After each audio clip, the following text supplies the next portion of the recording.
मंगलमय मंगल करन बिनवा बारंबार। धन्य धन्य सद्गुरु सुखदा महिमा कही न जाय। जो कछु कहूँ तुम्हारी कृपा मोते कछु न वसाय।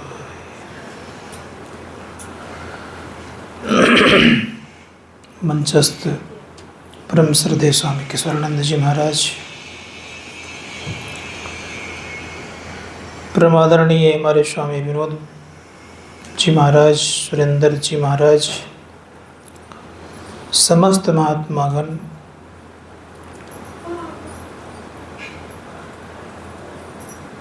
परमादरणीय हमारे परमानंद बाबू, सम्माननीय विजय बाबू, समिति के पदाधिकारीगण, परमादरणीय साधक वृंद, समवेत समादरणीय सज्जन, आदरणीय माताओं तथा भक्तिमती बहनों,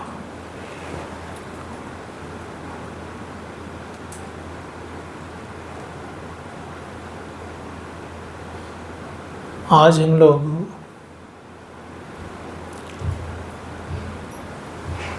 जिसमें है उसी के विषय में सुनना है। किसमें हम लोग हैं? सुनना किसके विषय में है? यानी जहाँ पर है वहीं की बात सुननी और इधर उधर की बात सुननी नहीं।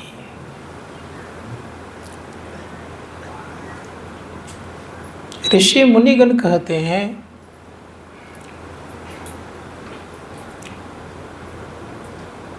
जो जिस तरह के व्यवहार के लोग होते हैं वो वैसा ही सुनना पसंद करते हैं।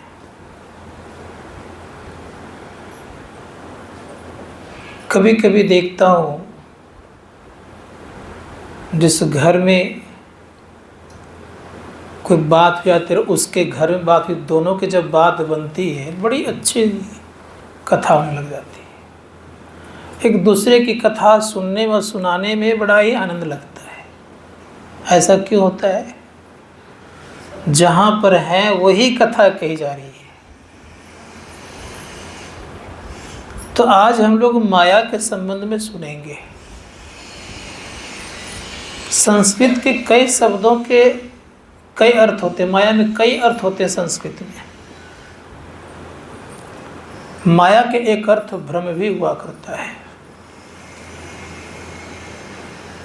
संत कबीर साहब ने बड़ा सुंदर शब्द कहा। उन्होंने कहा, माया महा ठगनी हम जानी।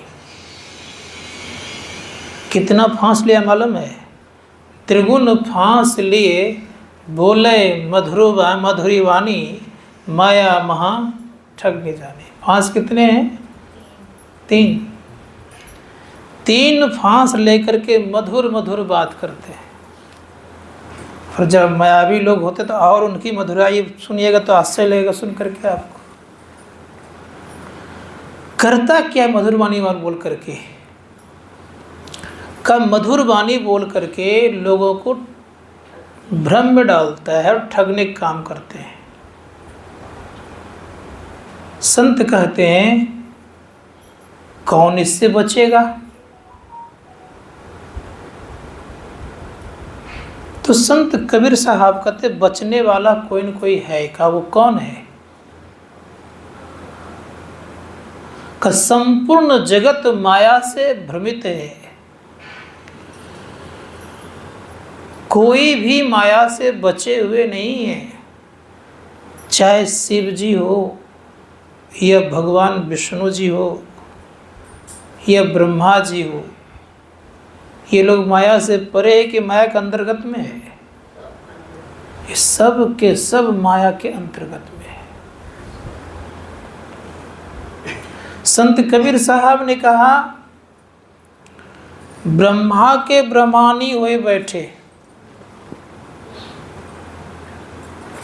ब्रह्मा जी के यहाँ भी सरस्वती माँ जो है उसको ब्राह्मणी कहते हैं, कब उनके यहाँ बैठे हैं।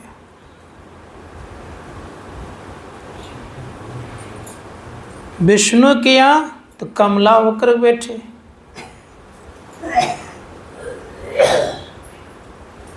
कहते कहते कह दिए संत कबीर साहब के अंतिम पंक्ति में है,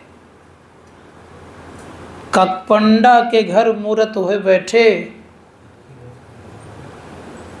ये सब माया के अंतर्गत में आता है। पूजा पाठ जप तप ये कहाँ आता है? माया के अंतर्गत में। गुरु चेला भी माया है, याद रखिएगा। संत कहते हैं कि कोई भी व्यक्ति माया से बच नहीं सकते। लेना देना ये क्या है? माया है। संतों ने कहा कि सब कुछ माया है। दान जप तप पूजा पाठ ये सब के सब माया है। लेकिन फर्क क्या है? ऋषिगण कहते हैं कि फर्क ये है कि दो तरह की माया होती है। अवतारी महापुरुष भी माया के अंतर्गत होते हैं। इसीलिए आपने सुना होगा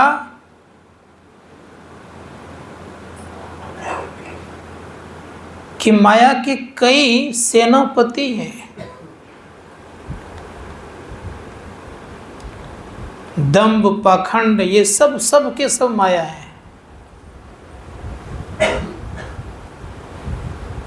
व्यापी रहूं संसार मह, माया कटक प्रचंड, सेनापति कमादि भट्ट, दंभ कपट पाखंड।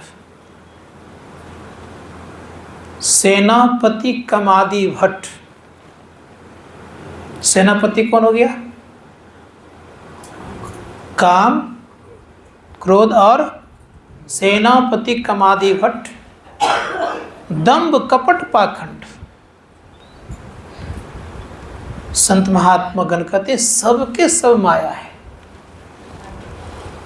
क्या करना चाहिए? गोस्वामी जी महाराज कहते हैं कि नारी ही नारी को नहीं आकर्षित करती, का नारी नारी को आकर्षित नहीं करती है। कहा तब कौन करते हैं? कहा कि भक्ति भी नारी है और माया भी नारी है। अगर बचना चाहते हैं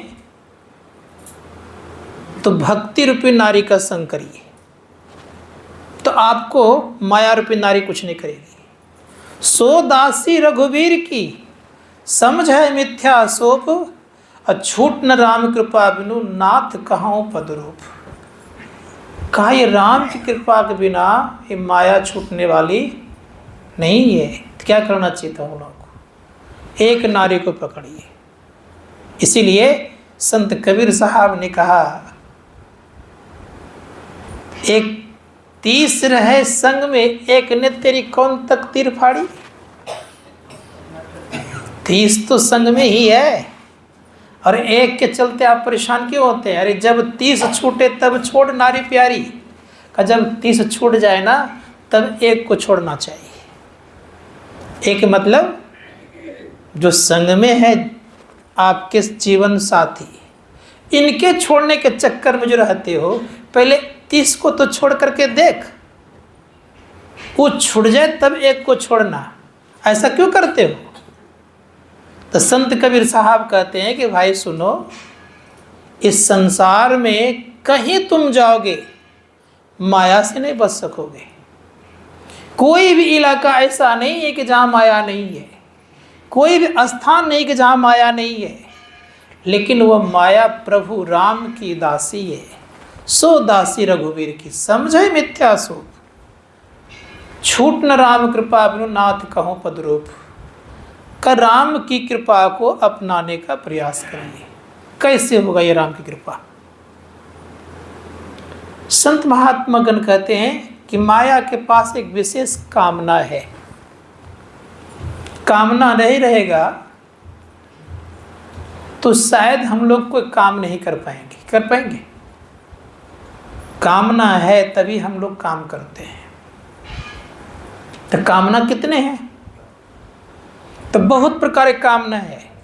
संत कबीर साहब ने कामना को काम शब्द से इंकित किया। उन्होंने कहा, काम काम सब कोई कहे, काम न चिन्ह कोई, जेती मन की कल्पना, काम कहावे सोई। जितने आपके अंदर में कल्पना उठते हैं सारे के सारे काम है। अब इसी कामना में कोई कामना आपको करने में बाध्य हो जाते, कोई कामना करने में आप बाध्य हो जाते हैं कि ये काम किए बिना मेरा काम नहीं बनेगा। तो संत महात्मा कामना कहते हैं इच्छा को। किनके पास इच्छा नहीं है? समस्त व्यक्तियों के पास इच्छा है। अब उन इच्छाओं का दमन कैसे होगा? अब इच्छा है, और इच्छा का याद रखिएगा, इच्छा से ही क्या बनता है? तो वासना बन जाती है। कैसे? उदाहरण रूप में आप देखिए, कहीं आपके साथ कोई बच्चा जा रहा है और आप मेला ठेला या बाजार की तरफ सफ़र कर लिए। आप छोटा सा बच्चा है, उंगली पकड़े हुए हैं और वो चल रहा है, कुछ कुछ बोलते भी जा रहा है, ये चाहिए पापा, ये चाहिए, ये चाहिए, ये चाहिए, ये लेंगे, ये लेंगे। आप भी टालते जा रहे हैं, अच्छा चलो देंगे। वो चलता जा रहा है। एक जगह वो बच्चा क्या करता है? ठहर जाता है, कहता है इसको लिए बगैर मैं आगे बढ़ूंगा ही नहीं, चाहे जो हो जाए। आप समझाने का प्रयास करते हैं, समझता नहीं है, तो नहीं जब तो लुढ़कने लगता हो, रोने लगता हो। अब आपको मन में होता है कि अब इसको देख करके ही पिंड छुटाना चाहिए। तो ये जो उसके जीवन में आया, ये क्या हो गया? ये वासना हो गई। इस वासना से बचना चाहिए हम लोगों को। बात समझ आई? संत महात्मा गण कहते हैं कि यह मन में नहीं बैठना चाहिए कि ये लेकर के ही हम रहेंगे। यही हमको कहाँ ले जाता है? तो संसार में घुमाता है, माया में ले जाता है। इससे अगर बचना अगर चाहते हैं तो कोशिश कीजिए कि हम भीतर घुसने ही ना दें।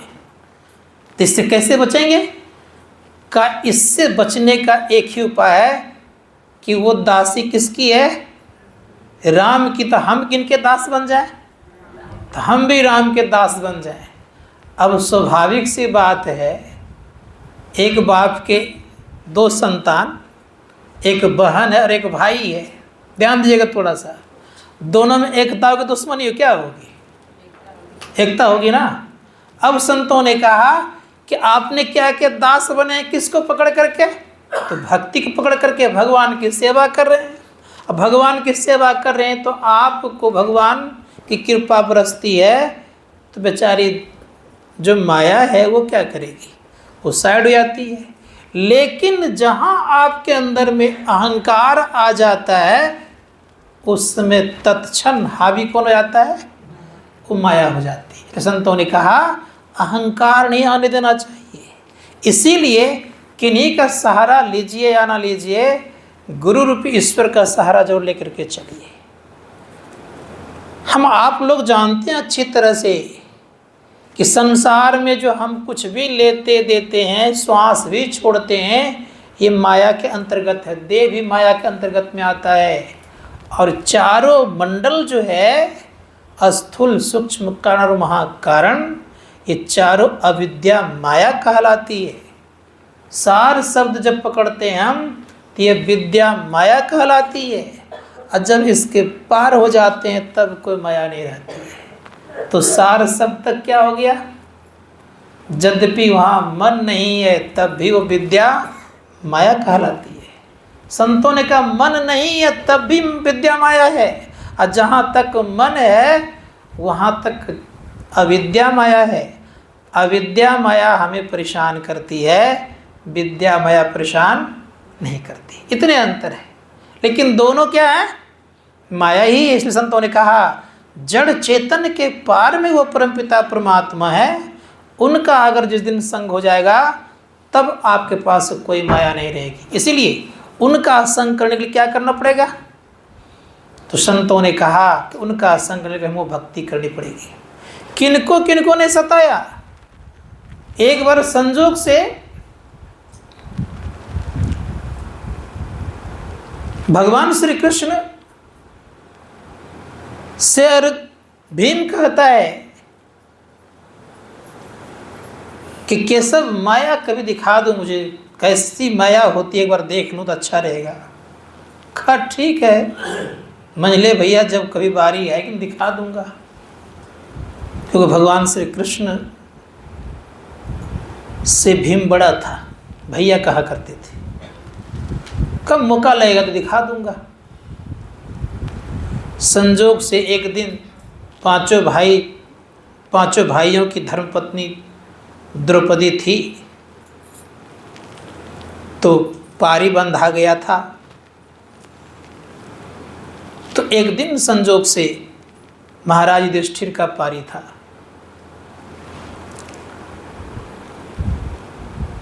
भीम का पहरा देने की बारी थी और खिड़की खुली हुई थी। तो देख क्या रहे हैं कि महाराज युधिष्ठिर द्रौपदी का चरण दबा रहे हैं, पैर दबा रहे हैं। भीम की दृष्टि पड़ गई। भीम ने निर्णय करना प्रारंभ कर दिया। का लगता अब भाइयों में जो मेल था वो मेल गया। लगता है भाइयों में अब कट मर के मरने की नौबत आ गई। अब इस चिंता से ना उनको खाया जाए, ना भूख लगे बेचारे को, ना किससे बात करे, एकांत बैठने लग गए। कुंती कहती है कि कृष्ण देखो ना इसको क्या हो गया, दिनों दिन सूखते जा रहा है, खाता भी नहीं है, बोलता भी नहीं है, लोगों से मिलता जुलता भी नहीं है, कुछ तुम ही समझाओ। कहा ठीक है बुआ, मैं कोशिश करता हूँ। भगवान श्री कृष्ण कहते हैं कि मंझले भैया चलिए घूमने के लिए। तो चल पड़े। तो चले गए कहाँ? सर्वप्रथम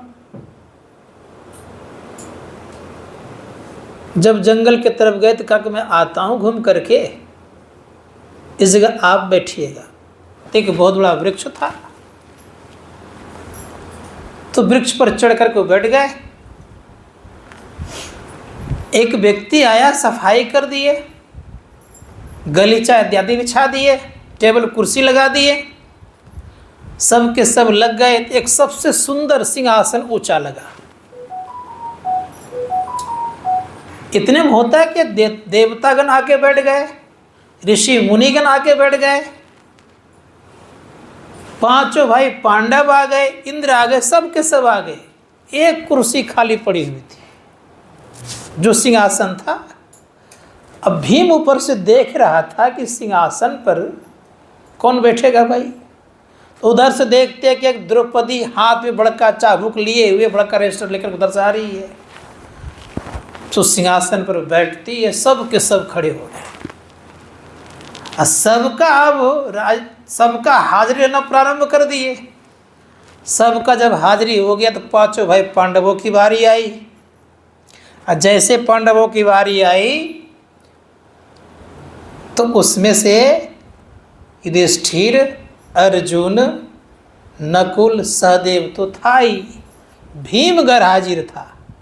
जैसे भीमगढ़ हाजिर था तो पूछा कि भीम कहाँ है? उसको इस सभा में रहना चाहिए। आज मैं ठीक से उसका खबर लेती हूँ। चाबुक को जो ही घुमाने लग गई, इतने में परिणाम क्या होता? नारद जो सभा में थे ही कहते देखते क्या वो ऊपर वृक्ष पर पड़े बैठे हुए हैं। कहा उसको पकड़ो। तो जैसे पकड़ने के लिए कहा, कूदा कस के अब भागा तो भगवान श्री कृष्ण का आगे में थे ही, कस के पकड़ते। का क्या हो गया? खा मत पूछो, छोड़ो, मुझे पिटाई लगेगी। का कहाँ क्या है? देखते हैं उलट, कुछ दिखाई नहीं पड़ता है। इसी का नाम है माया। क्या नहीं करवा दिया उसका, लेकिन जब उलट के देखा तो कुछ था नहीं। संत महात्मा के अंदर ठीक उसी प्रकार से हालत हम आपकी है।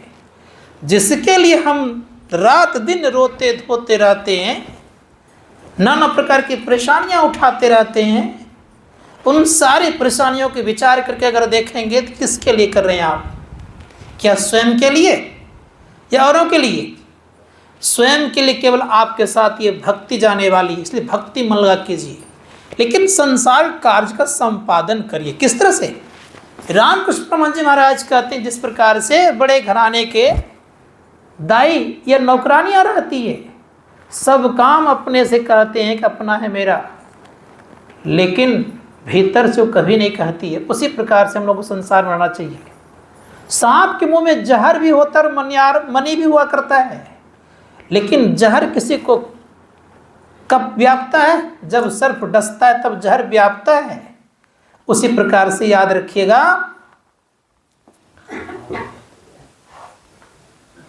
कि सांप को जहर कुछ नहीं बिगाड़ता है। संत महात्मा गण कहते ठीक, अगर हम आप अगर जीवन में चाहते हैं कुछ करने के लिए, तो हम आप क्या करें? तो हम आप चाहते कि माया में रख के सब काम कर लें, तो परमात्मा को पकड़ लीजिए कस के, सब काम हो जाएगा, कोई काम नहीं बचेगा होने के लिए। अब परमात्मा को छोड़कर करिएगा, तब परेशानी हमारे जीवन में होना शुरू हो जाएगी। इसलिए संतों ने कहा कि परमात्मा को पकड़िए। इससे क्या होगा? कि राम भजन बिनु मिटहि की कामा। राम के भजन के बिना कामना नहीं मिटती है, इसलिए राम का भजन चाहिए। वो राम कौन? गोस्वामी जी महाराज कहते हैं वो राम कैसा? तो उन्होंने कहा कि वो राम ऐसा है, वे गुण से हीन है, उनके पास कोई गुण नहीं है। इसीलिए संत महात्मा गण कहते हैं,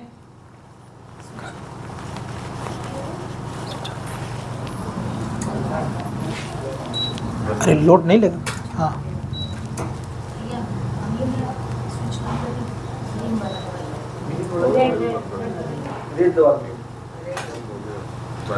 तो राम भजन बिना हमारी कामना नहीं मिटेगी। तो प्रयास करना चाहिए हम लोग को राम भजन करना चाहिए। अब वो राम कौन है? गोस्वामी जी महाराज कहते अगुण अधभर गिरा गोतीता समदर्शी अनवैध अचिता निर्मल निराकार निर्मोहा नित्य निरंजन सुख संदोहा प्रकृति पार प्रभु सब उर्वासी ब्रह्मनिरी बिरज अविनाशी यहाँ मोह कर कारण नाही रविसम तब कब हो की जाई। जहाँ मोह नहीं है, संत महात्मा गण कहते वह राम है। मोह उनके पास नहीं है, अगुण नहीं है, अधभर है, गोतीता समदर्शी अनवैध अचिता है, निर्मल है। वो उस निर्मल निराकार को जब तक हम नहीं जानेंगे, तब तक हमारे अंदर के भ्रम दूर होने वाला नहीं है। इसीलिए प्रयास कीजिए कि उनको हम जाने। तो क्या करना पड़ेगा? तो कोई समुद्र को पार करना चाहेगा तो पानी का सहारा लेकर के ही पार करेगा वो, या कोई नदी को तैर के पार करना चाहे तो पानी का सहारा लिए बिना तैर नहीं सकता। उसी प्रकार संत महात्मा गण कहते चाहे नाव ही क्यों न चले, इन पानी पर ही नाव चलती है, सहारा पानी का लेना ही पड़ता है। ठीक उसी प्रकार संतों ने कहा कि अगर जीवन में कल्याण चाहते हैं तो माया का सहारा लेकर के मायापति की तरफ बढ़िए। अगर माया नहीं रहेगा तो संत महात्मा गण कहते हैं कि आपका जीवन भी नहीं रहेगा। ये भी जान लीजिए आप, माया है तो आपका जीवन है, और माया नहीं रहेगा तो जीवन नहीं है। एक बार मैं जम्मू कश्मीर की तरफ था, तो पहाड़ की तरफ चढ़ाई कर रहा था मैं। एक महात्मा जी रास्ते मिल गए। थोड़ा महात्मा से लगाव ज़्यादा होता ही है, मुझे शुरू से रहा है। तो मेरे मन में एक तरह से बातचीत करूं, तो मैंने पूछ बैठा, महाराज जी कहाँ से आप हैं? तो कहते हैं मुझे, ये झंझट वाली बात क्यों पूछते हैं आप? अरे कहाँ से हैं, नहीं है, माया वाली बात क्यों करते हैं आप? थोड़ी सी मेरी खोपड़ी दूसरे तरह की है। मैंने कहा महाराज जी चलते हैं ना माया में ही चल रहे हैं, खाते हैं ना माया का ही रूप है, वो भी याद रखिएगा। श्वास भी लेते हैं तो माया से बाहर नहीं है, कपड़े पहनते माया के अंतर्गत में आता है, और कुछ भी आप करेंगे तो माया से आप बाहर नहीं हो सकते। माया से बाहर कौन होता है? शरीर नहीं होता है, आप होते हैं। और जब तक आप शरीर धारण किए हैं तब तक आप माया में रहेंगे। एक महात्मा जी था, वो महात्मा जी बड़े अच्छे सत्संग में ध्यान करते थे, साधना भी अच्छी थी। नगर बधू जाकर के उनसे पूछती है कि आप पुरुष हैं कि नारी हैं? महात्मा जी चुपचाप कुछ नहीं बोले।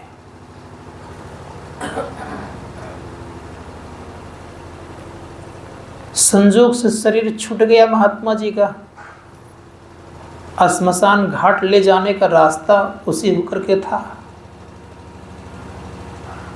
तो बहुत ज़्यादा भीड़ थी। तो नगर बधू ने आकर के पूछना प्रारंभ कर दी, क्या चीज़ का भीड़ है? कर फलाना महात्मा का शरीर छूट गया। कहा रोकिए रोकिए रोकिए, बिना मेरे प्रश्नों को उत्तर दे कुछ चले जाएंगे वो। उस लाश को रख जमीन पर उतारा गया। कहो महात्मा जी आप जो जा रहे हैं बिना प्रश्न का उत्तर दिया, ठीक बात है, पहले उत्तर दीजिए मेरा, तब जाइएगा अपना घर। महात्मा जी सिद्ध महापुरुष थे, उस तत्व को जानने वाले थे, सौ शरीर में आ गए। कब पूछो क्या बात है? कब मेरा उत्तर दीजिए, आपको पता है मैंने क्या पूछी है? कहा अब मैं पुरुष हूँ, कह करके शरीर छोड़ चल दी। उसके पहले क्या था वो? संत महात्मागण कहते हैं कि जब तक जीव हम हैं तब तक क्या है? हम माया के ही चोले पहने हुए हैं। जीव के ऊपर 3-3 पर्दे हैं, ये भी माया ही है। इसलिए संत महात्मागण कहते हैं कि नारी का रूप ही है। जब जीवत दशा मिट जाता है, आप पुरुष परमात्मा को प्राप्त कर लेते हैं, तब आप पुरुष मिलकर पुरुष होते हैं। उसके पहले संभव नहीं है। जब तक आवरण है तब तक हम नारी के रूप में ही हैं, भले हमारा देह पुरुष का है। लेकिन शास्त्रकार कहते हैं, संत कबीर साहब ने कहीं कहीं अपने को सुहागिन कहा है। उन्होंने कहा मेरी सूरत सुहागिनी जागरी, क्यों तू सोबत मोह निंद में, उठ के भजनिया मिलागरी, चित्त से शब्द सुनो श्रवण दे, उठत मधुर धुन रागरी, दो कर जोड़ी शिष चरणन दे, भक्ति अचल बर मांगरी, कहे कबीर सुनो भाई साधु, जगत पीठ दे भागरी। जगत को पीठ देने के लिए कह रहे हैं, लेकिन कहा क्या? मेरी सूरत सुहागिनी जागरी। मतलब ये नारी है, सदा ये सुहागिनी। क्यों? कि इनके पति कौन हैं? वो परम पिता परमात्मा, वो कभी मरते नहीं हैं, इसलिए सदा सुहागिनी है। तो संत कहते हैं कि उन पति से जब मुलाकात हो जाती है और उनमें जब समा जाती है ये जीव, अर्थात चेतन में आई और चेतन से फिर उसमें मिल गए, तब ये पुरुषोत्तम कहलाती है। लेकिन है क्या? जब तक शरीर भाव में है, जीव भाव में है, तब तक हम क्या हैं? ऋषि मुनिगण कहते अगर हम आप बचना चाहते हैं तो उस पुरुष से मुलाकात कब होगी? पश्चिम दिशा की तरफ है वो पुरुष। संत महात्मागण कहते हैं कि जो उस पुरुष से मिलते हैं ताको क्या है? सत्पुरुष एक बसे पश्चिम दिशा तासो करो निहोर, आवे दर्द राह तो हिलावे, तब पहियों निज ठोर मुसाफिर जइहों को नियोर। हम लोग कहाँ जा रहे हैं? संसार में भटक रहे हैं, तो इसका मतलब तो है कि यहाँ वहाँ भटकने को किस ओर जाना कहते हैं? पुरुष कहाँ है? सत्पुरुष एक बसे पश्चिम दिश, उनका निहोरा करना चाहिए। तासो करो निहोर, आवे दर्द राह तो लावे, तब पहियों निज ठोर। जब तक राह नहीं मिलेगा तब तक ठौर ठिकाना कहाँ से मिलेगा? इसलिए प्रयास कीजिए कि हम ठौर ठिकाना को पढ़ें। संत कबीर साहब कहते हैं दिन दस नहरवा खेले ले, निज सासुर जाना हो। हम लोग यहाँ आए हैं कितने दिन के लिए? 10 दिन के लिए ही है। 10 नहरवा खेले ले, निज सासुर जाना हो। एक दिन हम लोग को सासुर जाना ही पड़ेगा। तो जाएंगे किस होकर के? संतों ने कहा जाना है कैसे? तो कहा जाना है सदगुरु के साथ होकर के। सदगुरु के साथ कर लेंगे तो एक दिन पहुंच जाएंगे। क्यों? हम लोग यहाँ से नहीं आए हैं। कहाँ से आए हैं? निर्गुण से जीव आइल, सरगुण समाइल, काया गढ़ कैल मुकाम माया में लिपटाल हो राम। वहाँ से आए हुए हैं। तो करना क्या पड़ेगा? तो पूछा गया, संत कबीर साहब की वाणी में है, आगे आगे धर्म चले, पीछे पीछे सरगुण भाई, और आगे आगे निर्गुण भाई।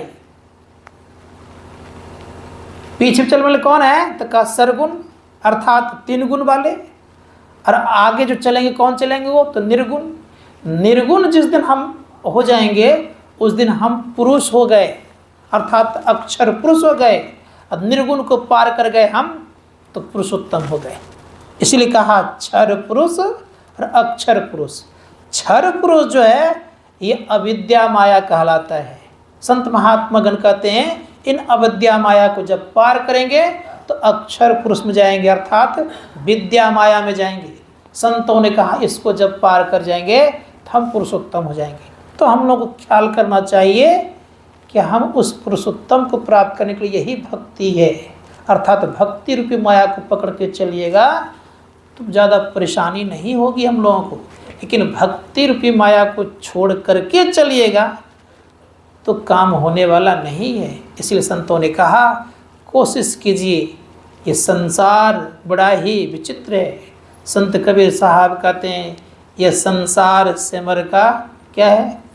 फूल है। सोम सिमर का फूल है ये। सिमर का फूल बड़ा लाल लाल दिखता है। बेचारे सुग्गा बड़े प्रेम से उसको सेवते रहता है, सोचता है पकेगा तो खूब बढ़िया से खाएंगे। और जब चोंच मारता है तो क्या मिलता है? रुई निकल आता है। तो हम लोगों को लगता है कि अब सुख मिलेगा, अब सुख मिलेगा, अब सुख मिलेगा। लेकिन खोजते खोजते पार हो जाता है। जैसे संसार के लोगों की स्थिति क्या है? जब छोटे थे तो स्कूल जाना प्रारंभ किए, कुछ ज्ञान हुआ तो कॉलेज गए, तो मन में हुआ कि अब सुख मिलेगा। फिर शादी ब्याह हो गई तो लगा अब सुख मिलेगा। फिर बच्चे हो गए तो अब सुख मिलेगा। फिर बच्चे के शादी ब्याह हो गए तो अब सुख मिलेगा। इतने करते करते अब कभी आया नहीं कि आ गया? आया किसी का? संत महात्मा गण कहते हैं ऐसे करते करते चला जाता है। इसीलिए कोशिश कीजिए, अब कभी आने वाला नहीं है। तो इसी में प्रयास करिए कि हम अपना भजन ध्यान कर लें और अपने को इस शरीर से और संसार से निकालने का प्रयास करें। जब तक शरीर तब तक संसार, जब तक संसार तब तक शरीर। इस शरीर और संसार से जिस दिन निकल जाएंगे आप उसी दिन परम सुख को प्राप्त करके सारे दुखों का अंत करेंगे। लेकिन सहारा लीजिए किस तरह से? तो जिस प्रकार से रोग निवारण हेतु औषधि खाते हैं उसी तरह से लीजिए। लेकिन बनिए कैसा? तो सिंह के बच्चे की तरह बनिए और सिंह बनकर प्रयास कीजिए। सिंह क्या करता है? तो देना जानता है और पुरुषार्थ करना जानता है, ये ख्याल रखिएगा। पुरुषार्थ करता है और देता है। तो इस तरह से बन करके लोगों का उपकार भी करिए और साथ ही साथ अपना ख्याल उस परमपिता परमात्मा से लगा कर रखिए, तभी संसार सागर से पार हो सकता है, अन्यथा संभव नहीं है। तो उपाय कहा, संतों के चरण को पकड़ के चलिए। जो संतों के चरण को पकड़ के चलते हैं तो गुरु महाराज की पंक्ति में है कि उनके बाल बाका नहीं होते। इसलिए बड़ा सुंदर शब्द कहा, गुरु हरि चरण में प्रीति हो, युग काल क्या करे, उनको युग काल कुछ नहीं करता। उनकी दृष्टि कैसी होती है? कछुए की दृष्टि हो, जंजाल क्या करे, उनका जंजाल कुछ बिगाड़ता नहीं है। तो गुरु और हरि के चरणों को पकड़े। हरि का क्या चरण है? तो संत महात्मा, तो गुरु और हरि का चरण है बिंदु। उस बिंदु से कौन निकलेगा? तो कोई बहादुर निकले। इसलिए कहा, बिंदु राह से निकल बहादुर, तब मंडल टपना होगा। और तब मंडल को जो पार करेगा तो वही व्यक्ति के अंदर में एक प्रकाश, वो चिनगारी कहाँ तक है? वो चिनगारी शब्द मंडल तक है। और शब्द में जब प्रकाश में शब्द को पकड़ लेता है तो यह जीव पीप को प्राप्त करके सारे आवरणों को पार करके दुखों का अंत करता है। ये थोड़ा सेवा में कहा। बोलिए प्रेम से।